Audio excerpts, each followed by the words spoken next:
The NBA opened Black History Month with the inaugural NBA Pioneers Classic between the Bucks and the Celtics.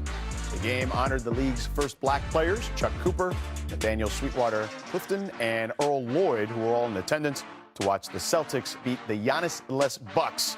Jaylen Brown led the way with 30 points and 13 rebounds, and now has a career-high 26th 30-point game this season. The Bucks fell to 3-14 without Giannis in the lineup this season as he continues to deal with a right calf injury. The pace would have them at the bottom of the league. His coach Doc Rivers was a guest on Countdown yesterday and had this to say about Giannis' potential return to the Bucks despite all the trade talk. Giannis has said everything that we need to hear, that he wants to be a Buck, he loves the city, and that's all I can go by as a coach right now. Giannis is going to play. I think Giannis is going to come back and play at some point. We just don't know when that point is.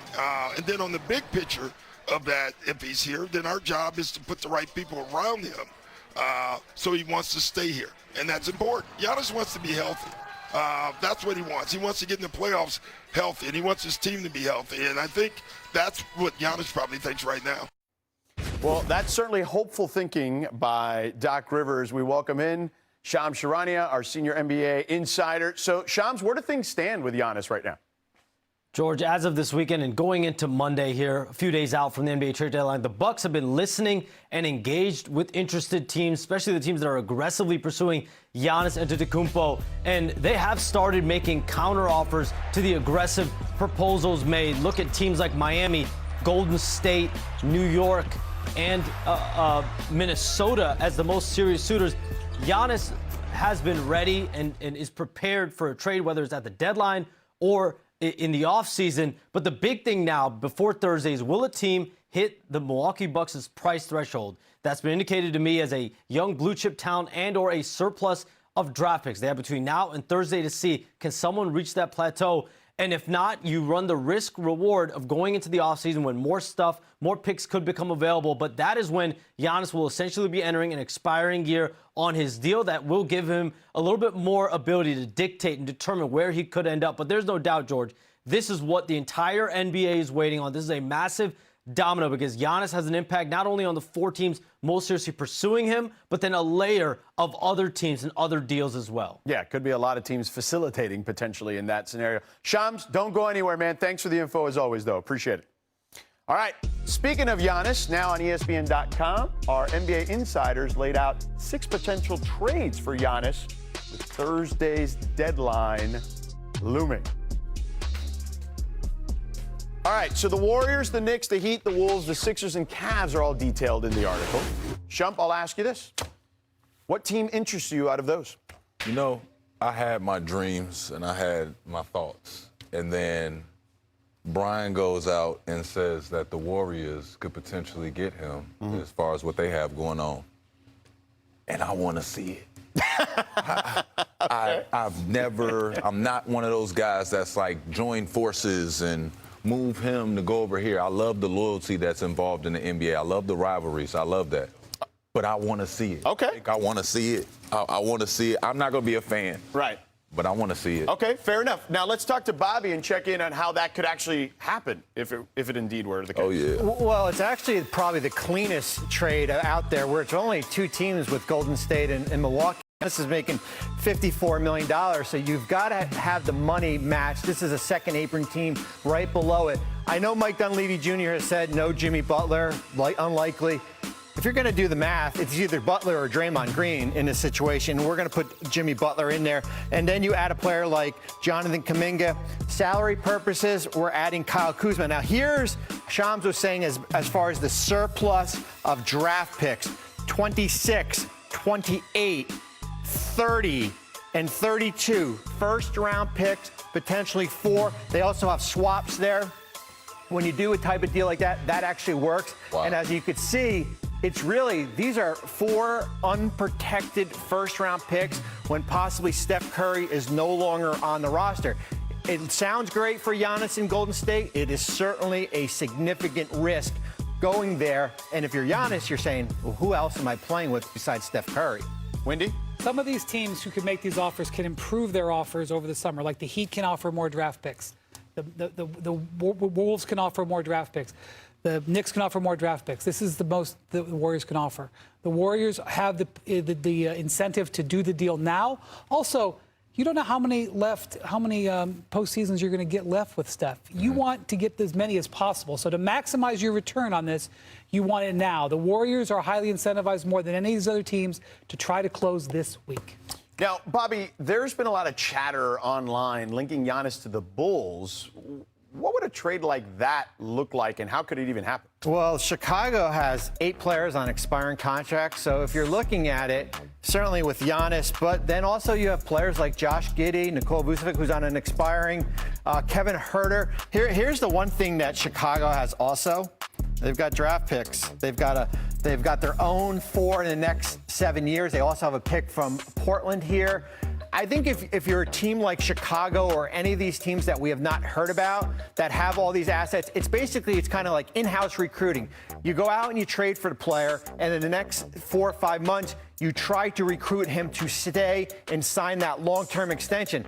It is a significant risk to do that. We did it when I was in New Jersey with Darren Williams. We traded for him. There was no assurance that he could stay. You make some trades, high-risk trades. It costs you certainly down the road here, but certainly Chicago, just because they have 8 expiring contracts, and as we said, they do have a young player like Josh Giddey in the mix there.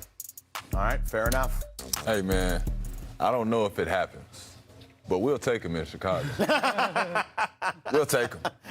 He has had some chatter in the past. There's been some stuff, though, around Chicago. Yes, and what you're referring to as online is the prediction markets.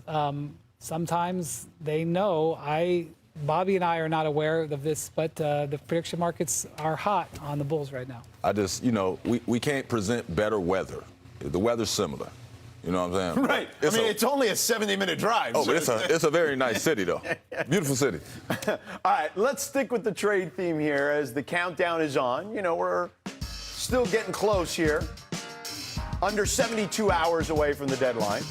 And the moves are already being made. The Cleveland Cavaliers traded away DeAndre Hunter to the Kings for Dennis Schroeder and Keon Ellis. The Hawks also traded guard Vít Krejci, to the Blazers for Dwight Heath and 2 future second-round picks. So with the trade season kicking off, maybe get that tax distribution, $14 million, or... So the other day, Joel Embiid, after his 36-point game, was like, well, the last couple years I was hurt and we ducked the tax. We made moves at the deadline to get under the tax, and they certainly could do that, Bobby. But I think Embiid brought that up, not even knowing that Paul was going to get suspended, that he'd like to see them add. And when you've got a $6 million unexpected savings, couldn't you roll it into maybe a couple of $1 million to help the roster, especially with them playing so well right now? And the East up for grabs, if we're being honest. So, all right, huge matchup this weekend between the top 2 players in the 2026 NBA mock draft. A.J. Debinsa and BYU taking on Darren Peterson and Kansas.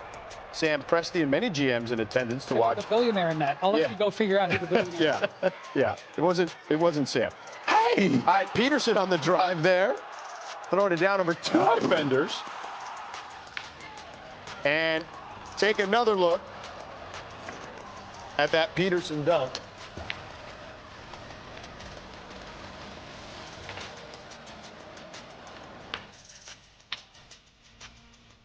Here's a look at the rest of Jeremy Wu's latest top 5 after Peterson and Debinsa going 1 and 2.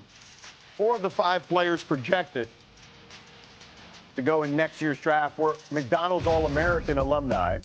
And now we have the pleasure of announcing this year's McDonald's All-American game and the team rosters here. So the games will take place Tuesday, March 31st at the Desert Diamond Arena. This is the 50th announcement of the boys' McDonald's All-American team and the 26th for the girls. So let's start with the boys.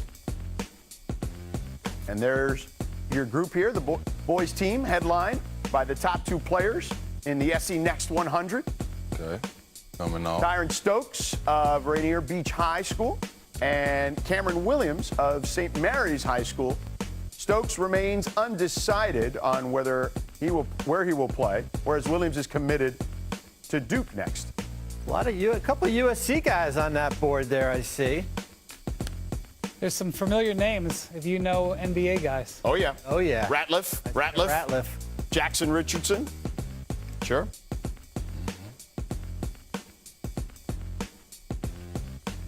Here's the next batch of players on the West roster.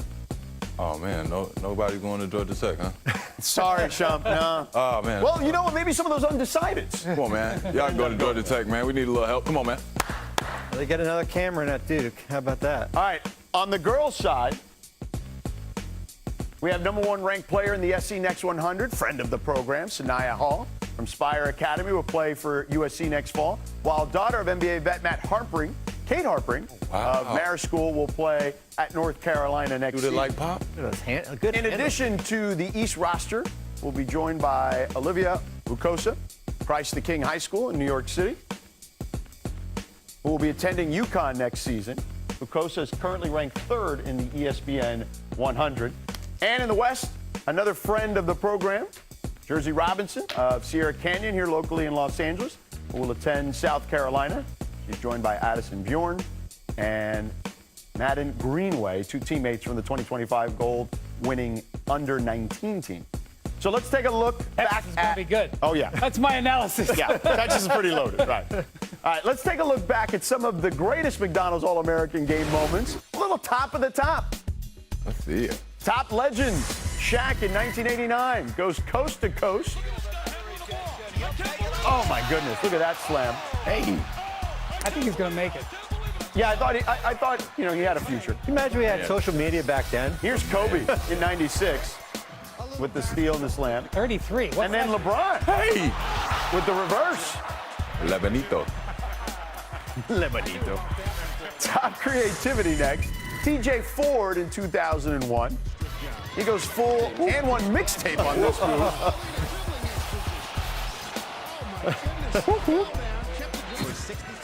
Then J.R. Smith with the highlight slam in boy there. 2004. Your boy, Shump. That's yeah. my boy there. Hey! And another one of your boys, Kyrie. Hey!